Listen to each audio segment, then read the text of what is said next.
Save your family.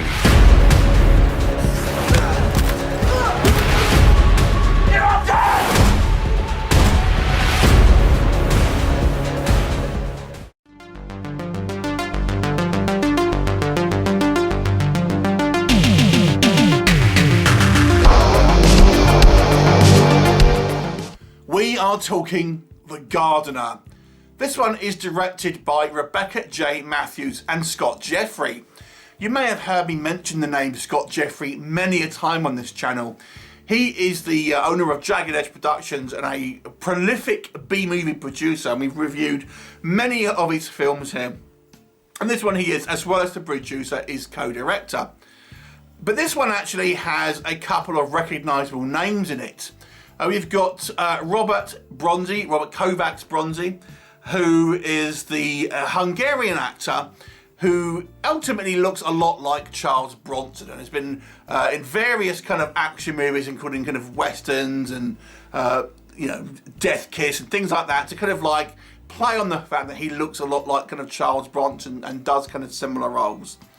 And we've also got Gary Daniels, who is a personal favourite action hero of mine, particularly from his work in the kind of the straight to video market in the kind of like the 90s and things like that. So I was a big fan and still am of Gary Daniels, so it's always nice to see him in a new film. And here he plays the bad guy. He has played the bad guy a few times here and there, but he doesn't do it all that often, so it's nice to see him kind of chewing the scenery. So this is kind of one of these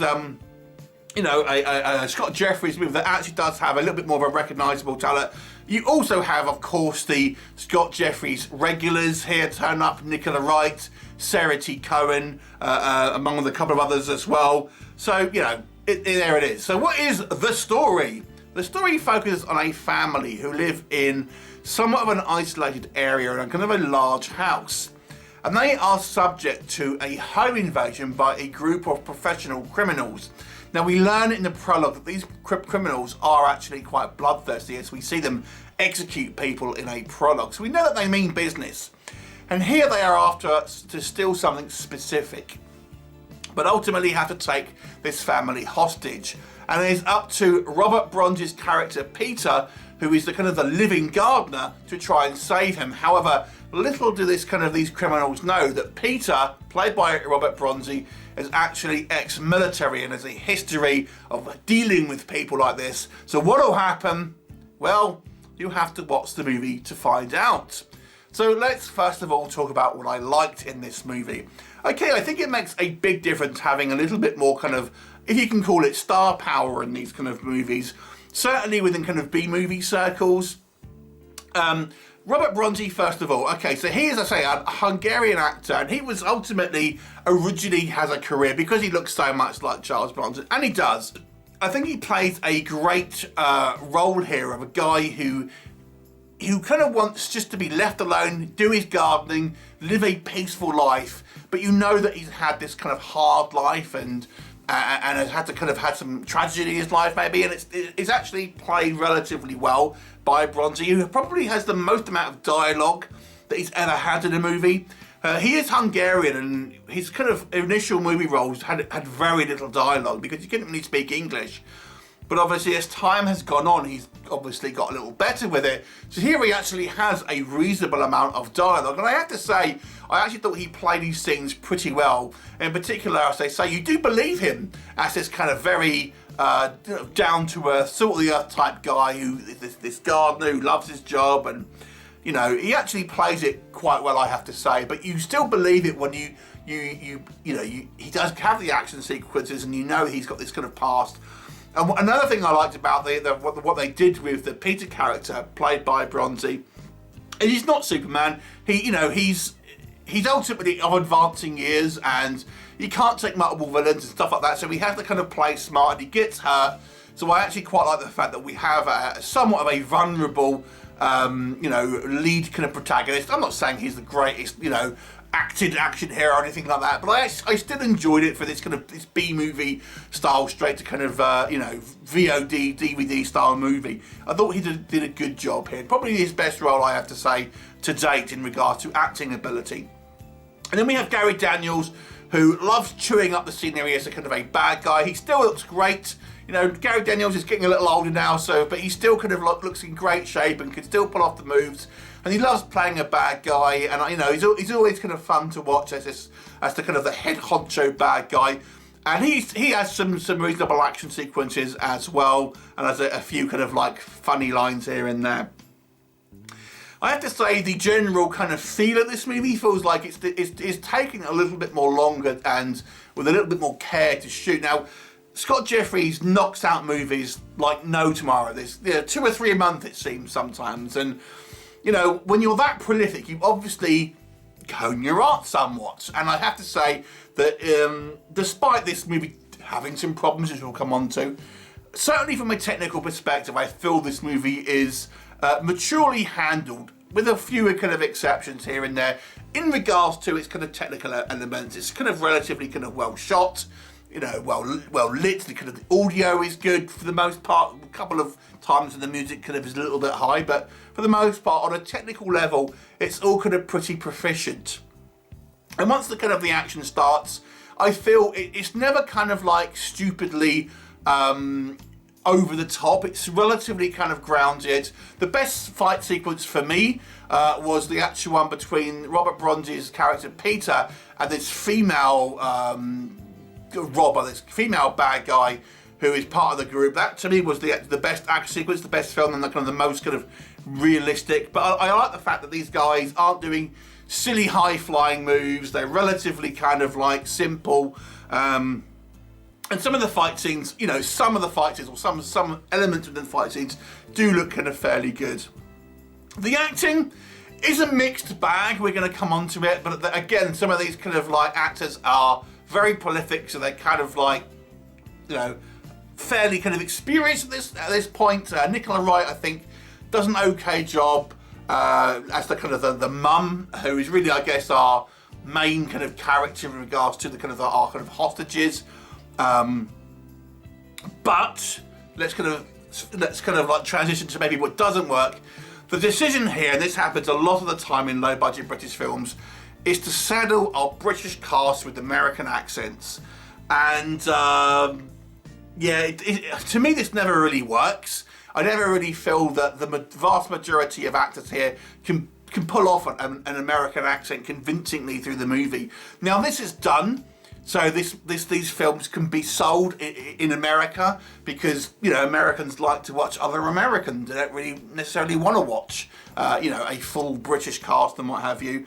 So they do this in kind of low budget production to try and make it an easier sell to the States, and it's of mixed results. There are some sequences where I thought the acting and the accent were okay, but there's some where you just kind of like hear the British accent kind of come back in, the pronunciation of certain kind of words like Leicester, for example, and things like that. You know, it's like so it's kind of it's of a mixed bag, and I think when you're having actors having to kind of like have the burden of a fake accent, and it's not even American. We have, you know, we have someone doing a French accent. We have someone doing some type of vague Eastern European accent. It's more difficult then to get a believable performance because they're kind of like having to work twice as hard with these fake accents. And I have to say as well, some of the dialogue here is ooh, especially from involving the kind of the action sequences. Gary Daniels has some real clangers, I have to say. I don't blame him, but you know, some of these dialogue is so hokey.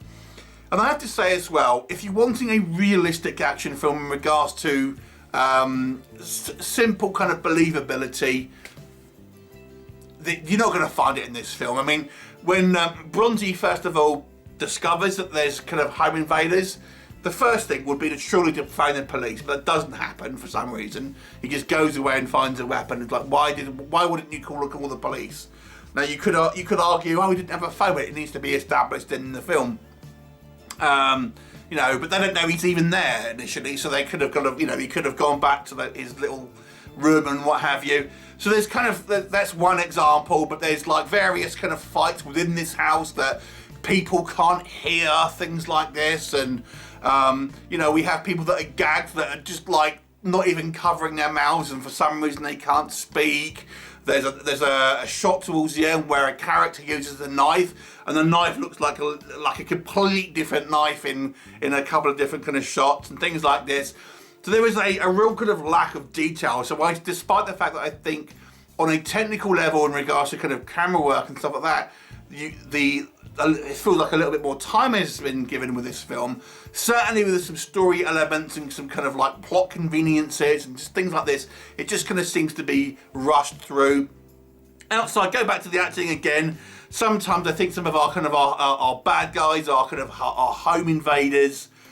Somewhat kind of ham it up a little bit, and there's a little bit of overacting in places. So the acting is kind of a mixed bag here.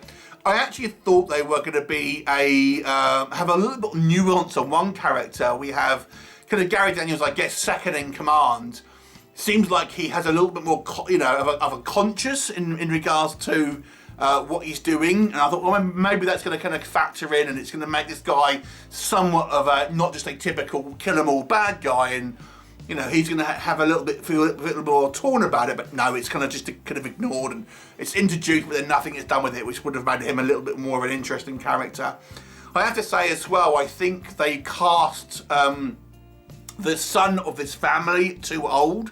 He's like this 20-year-old man, basically, who, we see kind of Robert Bronzi like teaching to kind of like prune the garden. He's like the son of like a rich family, thinking he ain't going to be out there learning to kind of like trim, their hedges and stuff. I think they should have cast a younger, like an actual child, or at least a kind of a young teenager, and that would have, I think, you can imagine the Bronzi character being a bit more kind of fatherly kind of towards him as it stands. He's like this 20-year-old lad looking at the wonders of like pruning bushes and thinking, come on, that's a kind of like, I'm not buying that. So, there's a few things here that I feel just kind of like don't quite kind of like feel like particularly realistic. And yeah, this is a B-movie action film. It's obviously not trying to be a particularly kind of realistic kind of action drama, but nonetheless, I still feel that there is some attention to detail that is just kind of like skipped over, things like this. But I still have to say I did enjoy it. The first half is a little action light. I think they could have had the action kind of happen a little earlier, but I still enjoyed it, and this is primarily, I think, due to the charisma of both Gary Daniels and Robert Bronzi, who I think bring that little bit of extra to this, what otherwise would have been somewhat of a forgettable action film. As it stands, if you can go into it with kind of knowing you're watching a low-budget kind of B-movie, and it's not going to be the most apt movie, and the acting isn't going to be fantastic, and nor is the kind of the levels of drama or story here, there is something to enjoy. I actually think, as I say, I think this is Bronzi's best role to date, and he actually has some pathos and some emotion in this role, and Gary Daniels is always fun, and it's fun to see him ham it up as kind of the bad guy here. So overall, I'll give this movie a 5 out of 10. I think there is enjoyment to be had if you can kind of accept that this is not going to be high art by any means. 5 out of 10. Have you seen it? What did you think of it? Leave me a comment, and I'll look forward to seeing you next time. Bye for now.